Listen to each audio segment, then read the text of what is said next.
યુવા પેઢી રક્તનું મૂલ્ય સમજે અને રક્તદાન કરતા થાય તે માટે શ્રી યુવા મિત્ર મંડળ અંકલેશ્વર દ્વારા દર 3 મહિને રક્તદાન કેમ્પનું આયોજન કરવામાં આવે છે, જેના ભાગરૂપે માનવ મંદિર સ્થિત હોલ ખાતે 71મો સ્વૈચ્છિક રક્તદાન કેમ્પ યોજાયો હતો, જેમાં સમાજના સભ્યોએ ઉત્સાહભેર રક્તદાન કર્યું હતું।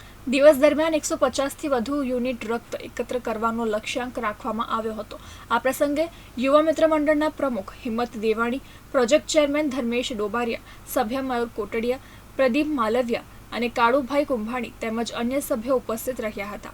કુમારપાળ ગાંધી બ્લડ બેંકના સહયોગથી આ રક્તદાન શિબિર યોજાયો હતો। શ્રી યુવા મિત્ર મંડળ દ્વારા આયોજિત 71મો બ્લડ કેમ્પ એમાં જીઆઈડીસીની રક્તદાતાઓનો ખૂબ ખૂબ આભાર કે અમે દર વર્ષની જેમ આયોજન કરીએ છીએ અને એમાં રક્તદાતાઓ ઉત્સાહભેર આવે છે અને 100થી 125 યુનિટનું દર કેમ્પમાં અમે કલેક્શન કરીએ છીએ અને કુમારપાળ ગાંધી બ્લડ બેંકને અમે આ બધી બેગો ડોનેટ કરીએ છીએ। માટે યુવા મિત્ર મંડળના તમામ સભ્યો અને જાહેર જનતાનો ખૂબ ખૂબ આભાર।